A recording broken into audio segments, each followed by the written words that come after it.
Welcome to another edition of Anglican Unscripted. This is episode 102, where Kevin and George sit down and talk about all things Anglican. I'm Kevin Carlson.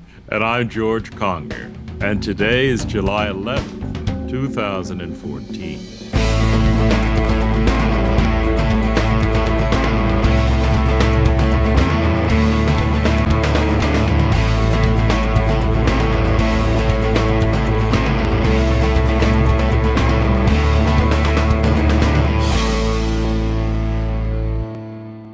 George, let's move on to our first story, and we're going to talk about the new Archbishop in the Anglican Church in North America.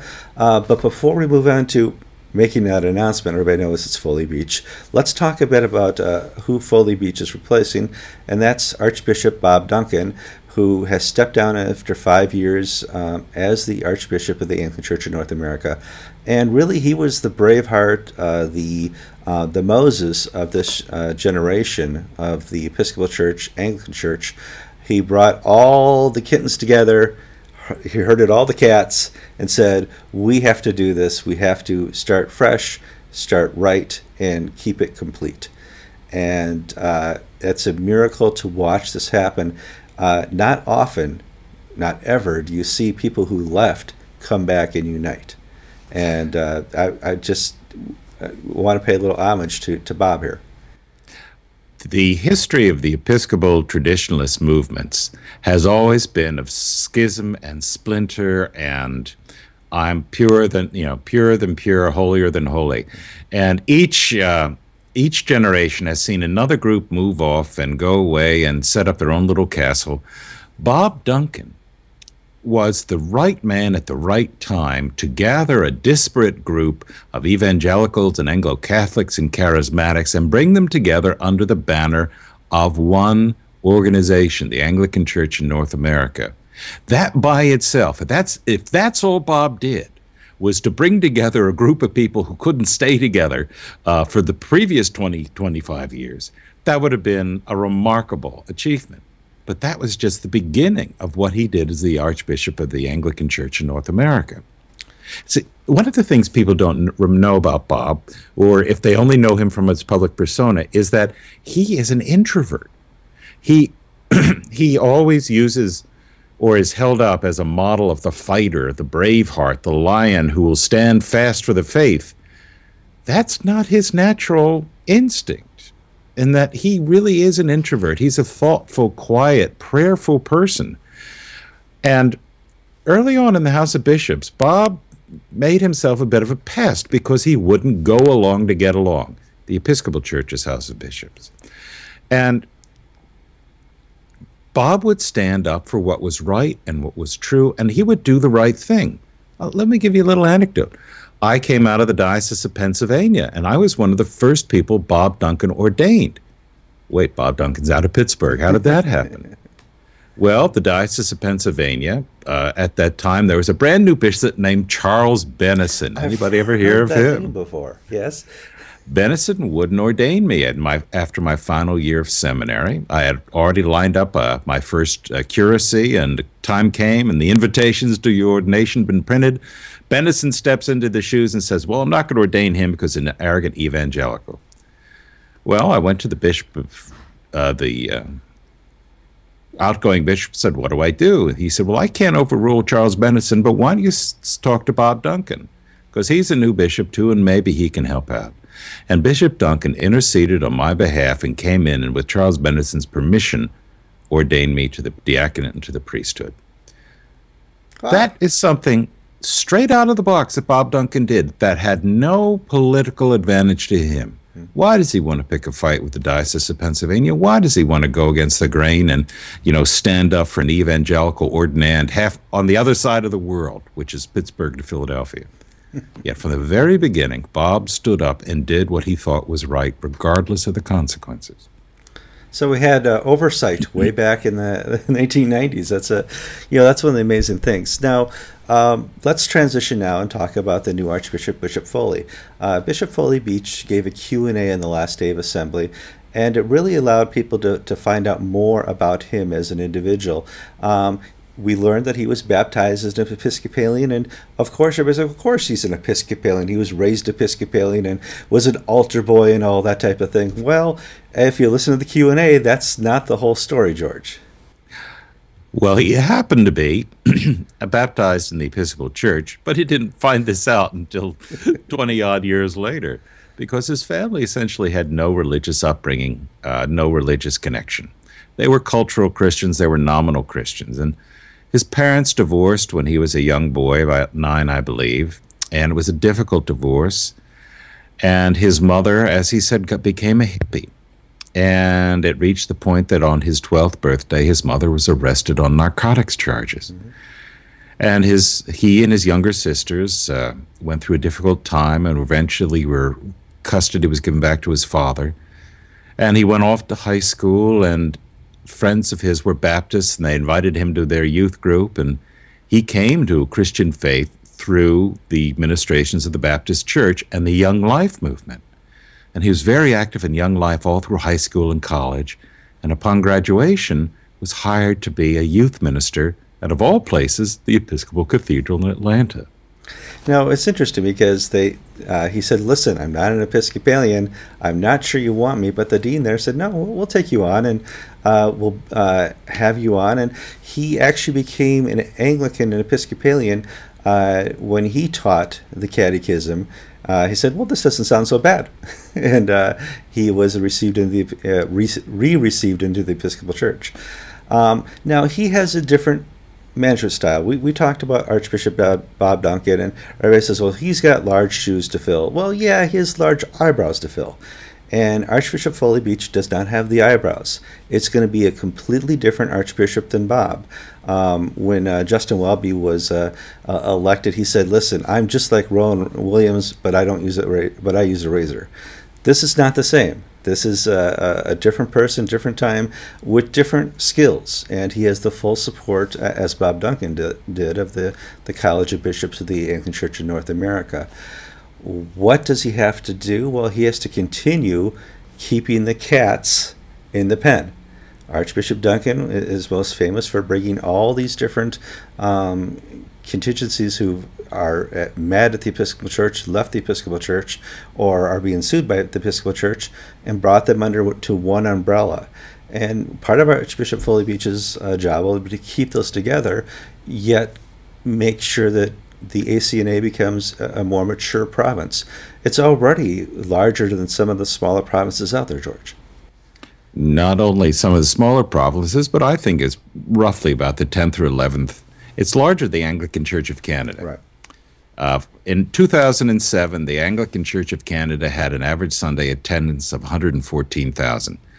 They don't release statistics, and if their rate of decline continued at the rate that they had up to that point, they would now be smaller than the Anglican Church of North America in 2013, which had an average Sunday attendance of 83,000. Mm-hmm. It basically tells you something, that they're bigger. They're the second largest Anglican church in this hemisphere after the Episcopal Church. And if you take out the African churches, they're bigger than Japan, the Philippines. Yeah. They are a major player in the Anglican scene, except they don't have a chair at the table of the Anglican Consultative Council, which is not worth having anyway, because that is a corrupt and broken organization, by the way, but that's a different story. But see, the thing about Foley Beach that I really want to share with people, I was I had a 45-minute session with him, an interview, which is going to appear on Anglican Inc. in due course after the lawyers look at it to make sure I've not done anything naughty. Foley Beach is someone who is just genuinely nice guy. If you were on a search committee and you were looking for a minister, a priest, a pastor who would attract men to your congregation, you'd hire this man in a second. In a second, no hesitation whatsoever. I'll give you a little anecdote. I talked to one of his clergy in the Diocese of the South, and they said Foley was visiting Rome. And I got out my pencil at that. Whoa, wait a minute. Okay, yeah. And they went on to say, Rome, Georgia. Oh, okay. And after he met with the clergy in that particular area, he said, you know, I know the pitching coach at the Rome Braves, which is a farm team for the minor league team for the Atlanta Braves. And you guys want to go to a baseball game? We can meet some of the staff. Foley Beach took his priest to a baseball game and, had a beer and a hot dog in the stands.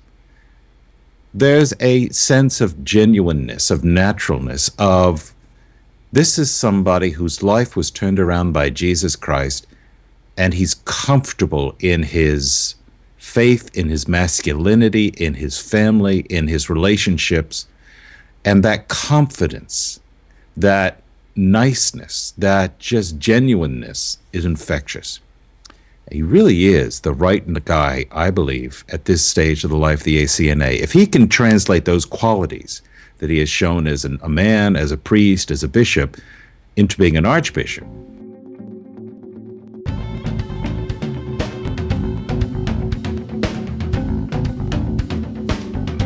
Via the magic of Skype and some cable that goes under the ocean and around the bottom and over the globe, we have David Old from Australia in the throes of winter in Australia right now. How are you doing, David? I'm not too bad, thanks. I'm here in Adelaide, not Sydney. Oh, okay. We have had the General Synod of the Anglican Church of Australia last week. I managed to cut it down to 4 days out of the 5. I got all the business wrapped up by Thursday evening, and I've just spent a cheeky little weekend in the Barossa Valley, which is a major wine area here, and I'm about to get on a plane from Adelaide up to Singapore to see my family. Well, let's start with the big news. You have a new archbishop. Tell me about the new archbishop. We've got a new primate. I'm sorry. So yes. we've already got 5 metropolitan archbishops here in Australia, but Philip Aspinall, the Archbishop of Brisbane, announced his decision to resign as primate a while ago, and just prior to General Synod we had an election. All the bishops, all the diocesan bishops, and a panel of electors, 12 lay, 12 clerical, all got in a room, and within a day had managed 5 rounds of voting, and out the other end popped Philip Freer, who is the Archbishop of Melbourne, and I think, as I wrote about 2 weeks ago, was the shoe-in, the favourite for that election. The only other real candidate in the room was Glenn Davies, Archbishop of Sydney, but 2 things were always going to mean it was very hard to get him up. One is his support for diaconal and lay administration, and secondly, his opposition to women bishops. A number of people in the room expressed real opposition to that, and really what we probably all knew was going to happen happened, and Philip Freer is our new primate. Wow. Well, congratulations to Philip, and we hope that all the struggles that Australia's been going through recently would be, smooth over a little bit. We obviously pray for our leaders. Now, you've obviously heard things and rumors, a lot to do with money. Tell me what's going to happen in Australia from what you've heard. Well, so we, at the General Synod, one of the big things we discussed, probably the major issue presenting us, is our strategic plan going forward. And we were presented with a report, I've linked to it on my website, that talks about things we can do to get Australia moving again. And yet, the one thing it didn't discuss is the theological issues underlying our decline, and really the difference between evangelicals and conservatives and those who are more liberal-minded or sort of very, very broad church. The situation here in Australia is we have a number of rural dioceses in particular who are really struggling and actually are facing bankruptcy. There's no other word. I mean, Bathurst is the biggest case. They actually borrowed a whole bunch of money from the bank and now can't repay it. But there's some other dioceses as well that are just really withering away, a lot like what you see in the Episcopal Church. So we have this big strategic plan, and yet no one wants to talk about the theology. And we even got in some small discussion groups all week at General Synod, which were really good for many reasons, building relationships and hearing from each other. And I've developed a bit of a man crush on an Anglo-Catholic guy in our group. He was brilliant, and yet at the same time, it just many of our peers reporting a reluctance to talk about the real issue in some groups, and also just outright hostility to standard Orthodox Anglican belief, quoting the 39 Articles, quoting the Book of Common Prayer. That was my experience in my group as well. I mean, I was shut down, really, when I said, what do I believe? Well, I believe that Christ's death is one propitiation, oblation, and satisfaction for the sins of the whole world. Who'd have thought you get shut down by a leader in the church for quoting the prayer of consecration and the Book of Common Prayer? But there you go. Wow. Well, it happens, and we saw it here in the Episcopal Church. Now, if there's no money, are we going to just, do the conservatives want to wait it out, or help change the theology? So we've agreed to keep paying our our general contribution to the General Synod office and get it all going, and we've actually agreed to pay a bit more to help fund the response to the national inquiry into child abuse that's going on at the moment. That's heinously expensive. But look, I sense a real reluctance by some conservatives, and indeed some senior conservatives, to throw money at dioceses who have a theology that they don't think is really should be promoted. And I think you have a very hard job getting it past the Sydney Synod in that sense. And that puts us in a really sticky situation. And look, the reality in the Anglican Church in Australia is the conservatives, especially the evangelicals, are growing, and the liberals are dying away. And that's a literal age thing, but also just a numbers thing as well. And we know it, and they know it. And some people I'm hearing are just saying, look, let's just sit it out. Sure. Well, I mean, that's one way to do it. We call it trimming the vine. Certainly a New Testament teaching that seems to work pretty well.